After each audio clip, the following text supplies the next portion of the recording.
chain of various industries has been under pressure due to Brexit and is further being challenged in recent years due to COVID. ASDA, as a grocery store, is also facing the challenge and is actually experiencing more due to the recent change in its management and structure.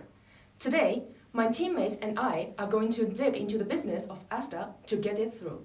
We will point out the key challenges, analyze the strategy options available, and propose the best strategic recommendation that we identified. First, let's have a look at how ASDA is currently doing. ASDA was established in UK and was acquired by Walmart in 1999.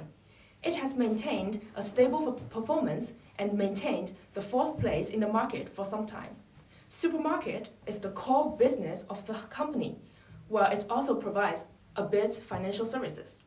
The most recent change to the company is that earlier this year, the Issa brothers, together with the TDR Capital, completed a debt-fueled buyout and acquired a major stake of ASDA. Now, let's have a closer look at the challenges. In the past 5 years, the grocery industry has transformed drastically owing to changing industry landscape and shoppers' behavior. Some have ridden the wave of transformation, while some others have faltered. Much like its competitors, ASDA has struggled in its supply chain and operations massively due to Brexit and COVID-19. Besides, the industry has seen a major shift from in-store shopping to online shopping. The situation has been made much worse due to ASDA's internal challenges. Since 2016, they have been fighting an ongoing equal pay lawsuit, staining their reputation.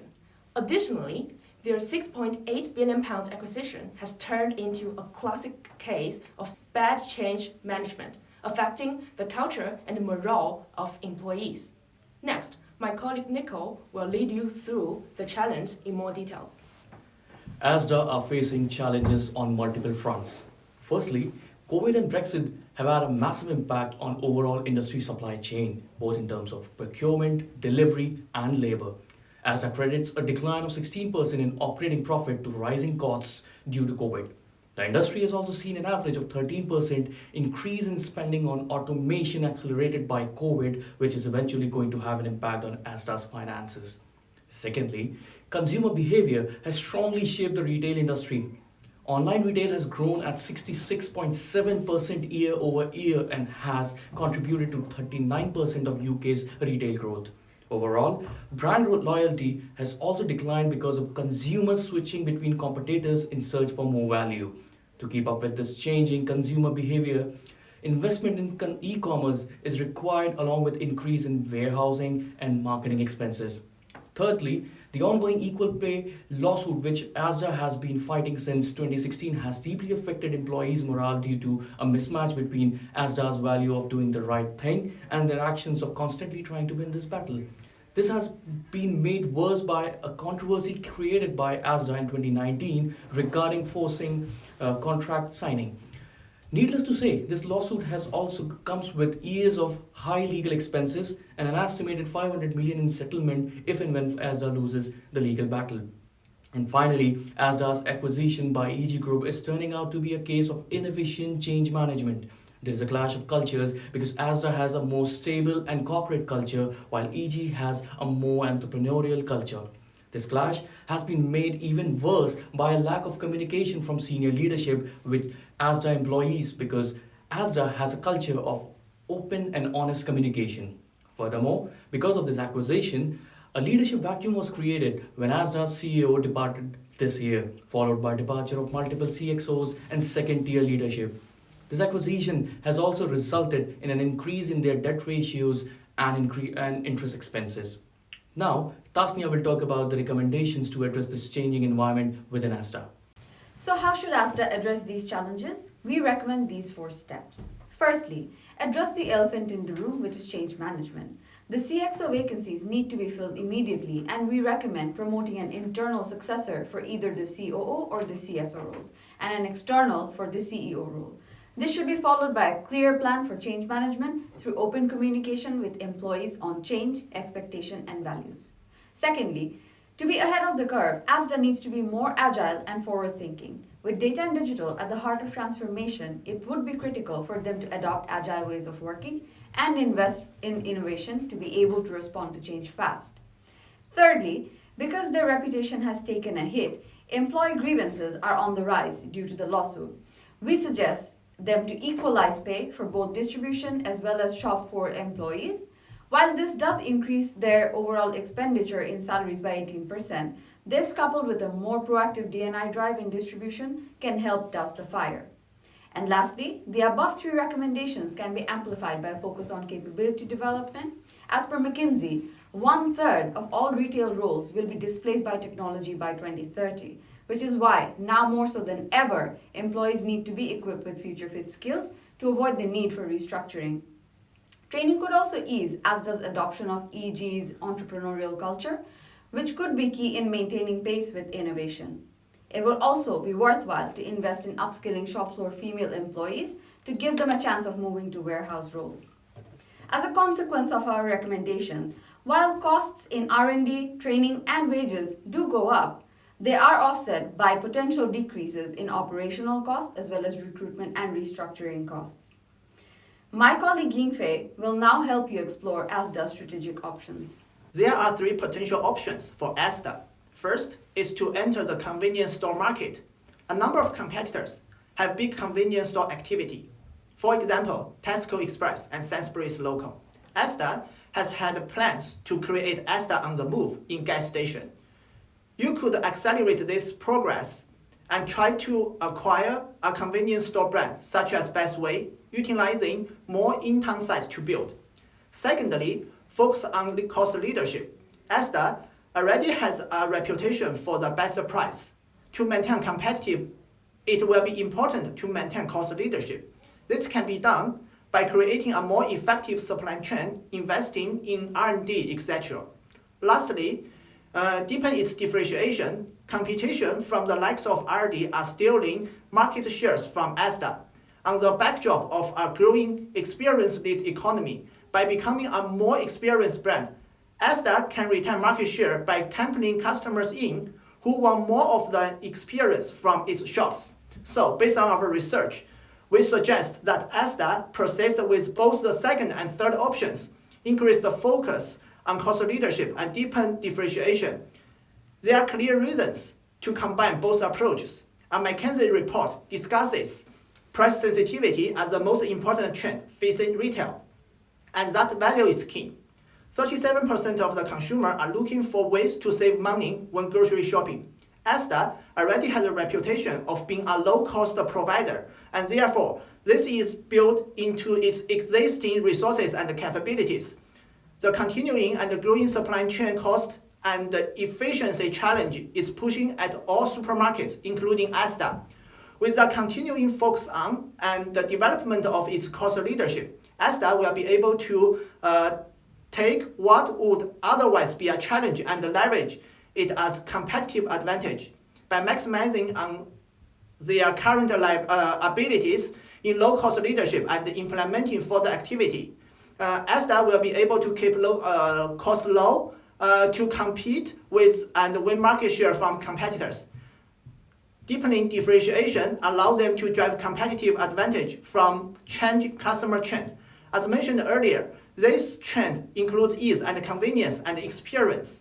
60% of the customers cite value and convenience as drivers of trying new place to shop. ASDA should offer a differentiated experience, one that would allow a customer to purchase more in one location and actually enjoy or even benefit emotionally from that experience. It will allow ASDA to compete with the low-cost competitors who are unable to provide such an experience and offering. ASDA will be in a position of fight off their competition by creating a easy and enjoyable place for customers to be. Now, I will hand over to my colleague Alpha to dive deep into strategy. We believe that the way for ASDA to maintain and gain more from its cost leadership position is to collaborate with suppliers and invest in a combined research and development program. Shoppers appreciate low cost and well-curated assortments, even at the expense of abundant choice. Hence, streamlining operations to improve efficiency should be a key part of ASDA's strategy going forward. A recent McKinsey report shows that companies with advanced supply collaboration tend to outperform their peers and beat industry trends by around 2 times in growth and other metrics.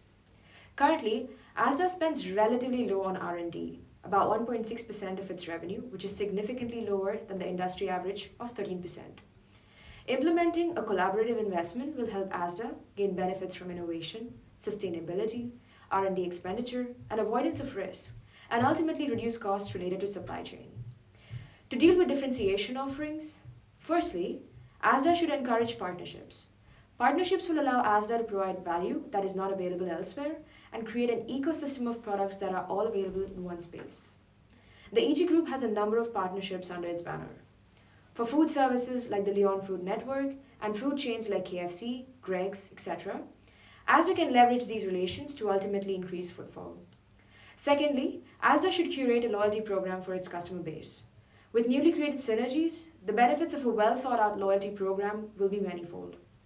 For example, it will help ASDA understand its consumer behavior better with the newly collected customer data and help them carry out more targeted promotions and campaigns. A cross-selling model can also be implemented by ASDA, where the loyalty card can not only be used in store for groceries and for their home and clothing brands, but it can also provide benefits to customers on redeeming discounts at partnered stores and food services, as well as EG's petrol stations. And lastly, ASDA should keep expanding its established programs like the Zero Waste stores and its impeccable incubator program. ASDA has already launched its first Zero Waste refill style store. Expanding this to more stores will help ASDA earn higher ESG ratings and differentiate itself from its competitors. The incubator program supports emerging and entrepreneurial brands in bringing exciting products into its stores. Encouraging more local brands to come forward and access ASDA's shelf space will help ASDA to diversify their range of products, driving a greater volume of newness into stores. I will now let James talk more about the financial impact of our recommended strategy. So, let's look at the effective finances of our recommendations. Whilst we don't believe that Blue Yonder will add actual increased value into the balance sheet, we believe it will protect our operating profit compared to the other Big Four competitors, who are looking at a 3 to 4% impact in the next 24 months, whilst we hope to limit ours to 0.5 to 1%, leading to an unrecognised saving of 780 million, which will significantly benefit the working capital ratio. The new partnerships model, we believe, will drive customers to the store, stealing back market share from low-cost competitors of roughly 0.3%, which has an impact of 615 million in revenue. The balance sheet impact of concessions is complicated, but allows a transition away from relying on sales volume to a reliable rent value for the space, lowering the risk in accounts. The loyalty program will require an initial large outlay to create, but we believe that has an impact of returning customers that will drive an uptake in revenue of an additional 67% for roughly 50% of our customer base, delivering 7.6 billion in revenue. Further, the rollout of the loyalty program into the EG sites, we believe, will allow us to acquire roughly 282,000 EG customers, delivering an extra 250 million in revenue. Thus, we expect a total revenue addition to the balance sheet of 8.5 billion appearing over the next 3 years, a 36% uplift. So, to conclude, we've identified 4 key challenges currently facing ASDA, including disrupted operations, changing customer trends, the equal pay dispute, and the recent acquisition. We've made recommendations around change management, agility, ED&I, and L&D to help change behaviour and react to these current issues. Finally, we provided 3 possible strategies, 2 of which we're recommending, namely enhanced cost leadership and deepen product differentiation, which we believe will help grow revenue by at least 36%. Thank you.